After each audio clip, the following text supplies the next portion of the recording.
Oslo walking on crutches. Is he down for a while? Yeah, a couple days. I don't know if it's a couple days or a couple weeks, but nothing long term. So Is it what was the injury? I heard his leg. Okay. How's the depth at that position? Good so far. We've only sustained one injury in the O-line, and Sam will be back. So besides that, everybody that came to campus here, so depth is good. How nice is it to go into a season with a guy like J.J. Molson? You know what you got. You know the dependability and accuracy. Yeah, I mean, you feel confident at that position because you got a really good returning player, and if you see J.J.'s work ethic and how he approaches kicking, you feel real confident. The increased familiarity the second time around, does that allow the team to go at a faster pace if you want to, and tempo-wise? It does. I think our kids have a better understanding of what we're trying to get accomplished on both sides of the ball. So, defense gets lined up faster, offense gets lined up faster. So, that can be a weapon for you if that's what you choose to do. What have you seen from some of the younger offensive linemen, including the true freshmen who came here and the guys who were returning? They're all working extremely hard, and right now we're just rolling groups. So we're in every team situation, we're playing 3 full groups, so everybody's getting reps, and they're getting a lot of quality tape on work. They're very good learners, so they're obviously going to make mistakes, and that's what this process is all about. But that's how you learn, from the mistakes you made, and then we get a chance to correct them through on-field work and then film work at night. So the whole group's been really good. Like Baraka Beckett, could you see him getting some playing time this year? We haven't talked about playing time. Again, like I talked about, you asked me the question the other day about Sean Ryan. Baraka Beckett's competing against himself right now. So, but Baraka is 1,000% better than he was last year, which is a credit to him for the amount of time and work he's put in to prepare for this season. So we're excited about Baraka. You just had another eighth.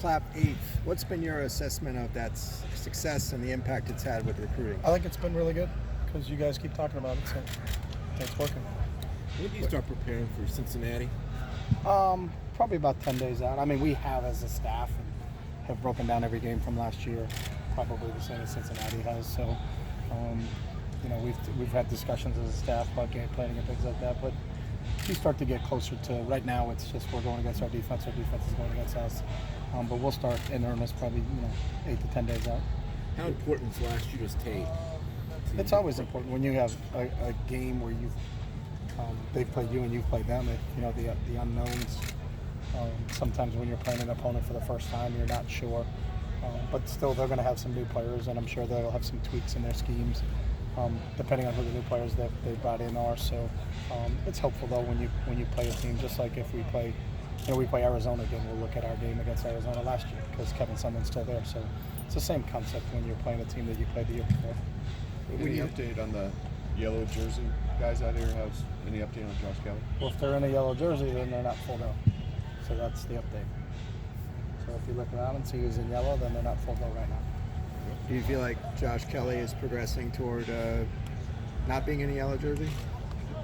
They all are progressing to not being in a yellow jersey because if not, they would be out. So they're not out. So they're all working really hard, and I don't anticipate any problems with any of them. Go ahead. What impact do you see Jalen Irwin having on this offense? He's still learning. I think the fact that we could get Jalen in here for the spring was huge for him and for us. So we got a chance to kind of lay the groundwork with him, and you can see what a different player he is in this camp compared to when he was in the spring because he was still learning the process. So I think hopefully he'll be able to lend some depth to that position. It was the reason we brought him in here. We didn't bring him in here to not play. So. But he's done everything we've asked him to do so far, so we'll continue to see how he grows here in camp. What does he bring besides speed? He brings everything. He's got a great route runner, get a great change of direction, gets in and out of cuts. He's a very competitive player, really wants to be good. He brings a kind of an energy and a juice to that position. So I think he has the total package as a receiver. It's just a matter of him being very, very comfortable in terms of what we're doing. But we've been happy with him so far. So. What kind of development have you seen from Chase Cove and Kyle Phillips, probably, let's say, in the last year or so? Well, it would have to be the last year because they've only been here for a year. So they've all grown. It's the same with the whole group. There's a familiarity with them. So this isn't the first time they're doing something. So both those guys have got great work ethics and have really embraced what we're trying to get accomplished here. And, you can tell that they are not freshmen anymore. you know, our older wily veterans they're helping out the younger guys at their position. But I've seen great strides out of both Kyle and Chase. Speaking of the young guys, Charles Joko and Kane Madrana, yeah, two big receivers. You know, Charles is 6'4", about 215, and Kane is actually 215 himself, just a little shorter at 6'2", but both two physical receivers that have adapted well here in the first week or so. So, we'll kind of see how it shakes out here as we get closer towards Cincinnati. When you think about recruiting, how important is the bump you would get from a really good season this year to that? I mean, that's an easy question. It's always huge. I mean, I don't think people, if you lose, there's ramifications to it. If you win, there's a bump to it. So that's kind of understood. So if you have a really good season, then that helps you in recruiting. No question.